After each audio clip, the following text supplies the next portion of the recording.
Happy Friday, everyone, and thank you so much for being here with me for this world session where we get together as a group to shift whatever is ready to be shifted for the whole. If you've stumbled upon my page, my name is Monica Marzak. I'm a certified body practitioner and have a bunch of other modalities underneath my belt. And this page is here for you to come and get some TLC where we restore balance and well-being through energy medicine, um, bringing self-healing to your body, mind, and spirit. So thank you so much for being here. This time is just for you. So if you found yourself here, whether you stumbled upon my page, please go ahead and like, subscribe, and share. Let's get this healing out to the world because I think everyone is feeling a little bit on edge, is what it feels like. So the group and I came together and we said that a lot of people have been experiencing anxiety and stuck in the head and having this wanting to get back into a heart center. Now, it's Andrew Bennett's quote that says, longest journey you'll ever take is from your head to your heart. It's the 18 inches from your head to your heart. Oof, as soon as I say that, I'm feeling twisted. So we're going to go into the brain. The brain feels really small and tight and contracted. Now, there's a huge difference between mind and brain. Now, I know that a lot of go, oh, I'm in my mind and we touch the brain, but the brain is actually the CEO of the body. We want a nice, healthy, vibrant, thriving brain. It's the muscle that sends out all of the formulas and synapses to the rest of the body. So in Body Talk, we have this technique called cortices, where we activate both hemispheres of the brain. But before I go and tap the cortices, we've got to untwist. There's these twistings in the brain that are holding stagnant energy, emotions. We've got some PTSD coming in through the amygdalas. The amygdalas are firing off. They're really swollen and inflamed. So we've got some eighth chakra influence coming in through the amygdala. So whether that be past lives from other experiences and also past lives through generations, like through your ancestry, aggravating those amygdalas, and it's activating I am right. So we need to neutralize the I am right. Even if you think that your message is virtuous, oh, that hits me in the gut. That virtuous message leads to arrogance, superiority, and that I know. So you've got this battle. Oh, there we go. We've got to untwist this. Oh, these amygdalas, the I am right, I am wrong duality. It's like oh gosh, my mind is like freaking, like my brain feels like it's being cracked into. It's such a difficult space to navigate life from here, where where you take everything personally, where things are taken, whether you take things personally, even if you've triggered someone, that's their own experience within their body, and then taking someone else's being mad at you or understand me or I'm misunderstood is I'm seeing this in a new way that I haven't ever seen it before. It's forcing your opinion upon others and expecting them to digest it without having them come to their own realizations. And it's an air of superiority. It's really, you want to, in your life, this is coming up as for practitioners, caregivers, even parents, you want to give nuggets of information, small pieces. You want to leave breadcrumbs, but you don't want to lead them in the sense of getting the person to the place that you think they should be at or getting to the person to the place that you think they should understand you, because understanding is what's important to you rather than that heart connection. And we've got that I am right, I am wrong, being misunderstood, which creates more conflict. The conflict between I need to be understood, people don't understand me, they need to understand me, but I don't even understand myself. We need to drain that from the amygdalas. They're really swollen, really inflamed. So they're firing off fight, flight, fright, fight, flight, freeze, fawn. So fawn is people pleasing. And this is the strongest one coming up for today, that people pleasing. It's very manipulative to people please. It's to people please to get what you want. Oh, that hits me in the gut. People pleasing is manipulating others through niceness or through kindness, but not really kind. It's more nice to get what you want.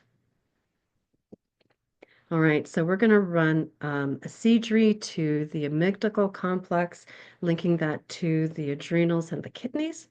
And this is all being pushed by fear, but not fear in the healthy sense of fear. Healthy sense of fear keeps you alive. That's what fear does. You're crossing the street, fear kicks in when you see the bus coming, and then you need to get across the street really quickly. Fear kicks in. Oh my God, I got to get out of the way. In comes anger to move you out of the way. So fear, and that's a healthy expression of fear and anger. This is fearful thoughts. So, um, even on trying to guess someone's intentions, ooh, that's very sneaky. I knew your intention. Your intention was to trip me up, or your intention was to do whatever, blah, blah, blah. You have no idea what's going on in somebody's mind or somebody's life until you ask them. There's so many assumptions. So we want to clear that out of the system. Really mucks up the brain's capacity to think. It clogs up your logical thinking, and really creates a disconnection within yourself and others. Okay, so we're relaxing those amygdala. As we're doing that healing for the amygdala, it's going to be mirrored within those adrenal kidneys. And we've got to drain that fear, those fearful thoughts out of the kidneys. And this is where your ancestral chi is held. You don't want to be tapping in and using that ancestral energy that you have, and you're born with it. It's passed down through your ancestors, and you only have a certain amount of it. You don't want to be tapping into that ancestral chi, draining it, using it to fuel these fearful thoughts. There's no, that's not proper use of it. So we're going to do a dissociation there so that you can hold your energy. You can hold on to that ancestral chi and use it for, times when you're not feeling well, or, you need times of a deep rest. That's when that ancestral chi needs to be used. Oh, okay, back to the amygdalas. We're going to pull out some strings of active memories. We've got active memories to um, childhood in here, and that eighth chakra influence. So we're going to deal with war. So, eighth chakra influence to all the world wars and actual injustices, not perceived injustice. Oh, that's really important. Actual injustices, not perceived injustice. Oh, everyone's running around saying that they're right from their point of view. It makes everybody else wrong. We need to drain that out of the amygdalas. I'm pulling that eighth chakra influence, holding diaphragm, small intestines. So this is eighth chakra to past lives of war. And we're going to do the same thing through the genetic line at the eighth chakra to your family lineage. And we're going through the mother side, so the matriarch, the feminine side of acts of war. And this is a little bit different. So this is, yes, wartime, but also acts of war the feminine has caused against herself. So where you attack yourself, where with your words, with your thoughts, with your actions, where even that act of war could be, I need to rest, and I force myself to work. I need to rest, and then I lay down to rest, and then I make myself feel guilty for resting. I need to rest, and then I'm in my mind thinking about the things that are not being done. These are all violent acts against yourself. So we're going to pull that out of, oh, that feels so, my whole stomach just relaxed. We're pulling out those threads of war, acts of war against yourself through the bilateral amygdalas, bringing that to diaphragm, small intestines for synthesis and release.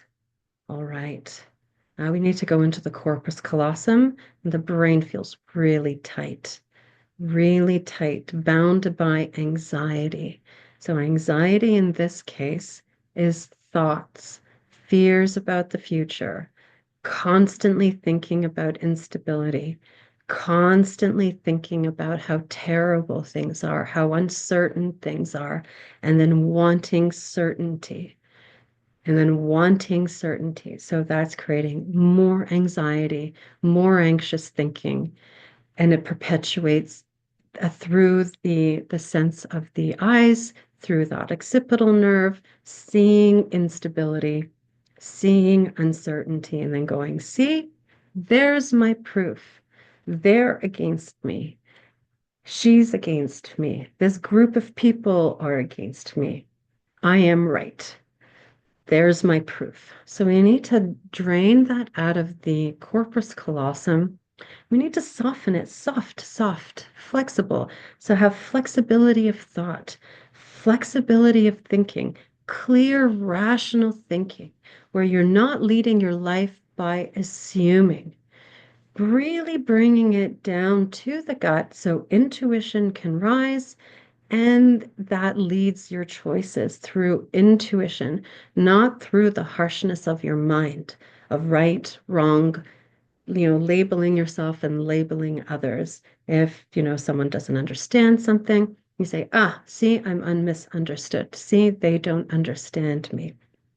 Without even having a conversation or asking any questions that are non-leading questions, really curious questions. If you want to see how to ask a good question, go talk to a child. They ask really good questions. And they'll say that doesn't make any sense. Because if something is coming from the mind, it often doesn't make sense. Everything always sounds better in your head until you get it out on paper and then maybe you check with someone. Hey, what is this? Does this make sense? Am I saying clearly? What am I trying to say? What am I actually saying? And then to keep refining that. So we're helping this corpus callosum to be soft. We're running a hydration. We're doing a full circulation plug-in. So water, hydration, blood, lymph, nerve, qi, through that corpus callosum. Now we can go into the brain. Both hemispheres of the brain are feeling really tight, really tight. And we got to do a few things through this. The whole brain, we need to do a fascial release. It's just holding on too tightly. So under the umbrella of understand me, I need to be understood. And it's creating conflict within, and then you see that conflict without. So we're dumping, understand me, understand me. Oh, there we go. Loosening up that fascial system and then doing a detoxification. So we're bringing in the liver here to help the brain detox. The brain needs to be nice and clean. Those cells within the brain need to have clean liquid. We've got a lymphatic system within the brain, which is the lymph of the brain, and that needs to be moving. So we've got a lot of dirty thinking through what I call dirty thinking through the lymphatic system. Low self-esteem, analyzing, nitpicking, judgment. So there's a really big difference between being judgmental and having good judgment. You need good judgment. It is crucial to have good judgment. That good judgment doesn't come from the head. That good judgment comes from the gut. Where you walk into a grocery store and you pick up an apple, and that judgment is immediate. And you put down the apple and you say, no, that's apple's not for me. Or you take a look at it from all perspectives. You turn it around. You examine the apple. And you're like, you find bruises, or maybe there's a bump, or it's open, and then you put back the apple. That's good, having good judgment. Judgmental is critiquing that apple and then critiquing and judging the people, being judgmental of the people who put down the apple, who placed the apple, of the farmers who grew the apple, of the trees, of blah, blah, blah, and so on and so on. There's a huge difference between that. Judgment comes from the gut. It's discernment that's of the small intestines. And the small intestines needs to be healthy. When you have a healthy gut, you have a strong intuition. And then the mind can be anchored. So anchoring the mind is of the masculine, and practical thinking is of the feminine, right? We need a structure for intuition, or else it goes chaotic. It gets thrown about willy-nilly everywhere. And then there's a huge difference between imagination and intuition. So we're doing a massive, massive cleanup here through the lymphatic system of the brain. All of this is clogging up those pipes. Whew. There we go. So I'm going to drain the lymphatic system of the brain, clean it up. Need to clean it up. We're anchoring the liver here to help detoxify, and also the spleen to help with that lymphatic drainage of the brain, dumping low self-esteem, criticizing yourself, that nitpicky energy to it. There we go. Now we're in all of the layers of the brain, the dura mater, the arachnoid matter, and the pia mater of the brain. And that's also really tight and contracted. So we need to undo a vivaxis of those three layers in relationship to the brain and the skull, so the brain can have some space to breathe. Good. Now we're going to anchor this to the heart and link the three brains together, because you're one huge giant brain. So all of the three brains are working together. There we go. To reduce anxiety. There we go. To bring us connected back into the heart for compassion, empathy, and the energy of love. And then down to that gut brain for proper, healthy functioning of discernment. There we are. Whew, that was quite the session. Thank you all so much for being here with me today. Please like, share, and subscribe. And I would love to hear your shifts that happen through the weekend or into the next week. Please drink lots of water. If you want to add a little bit of lemon to help cut the grease, you can certainly do that. And please be easy with yourselves.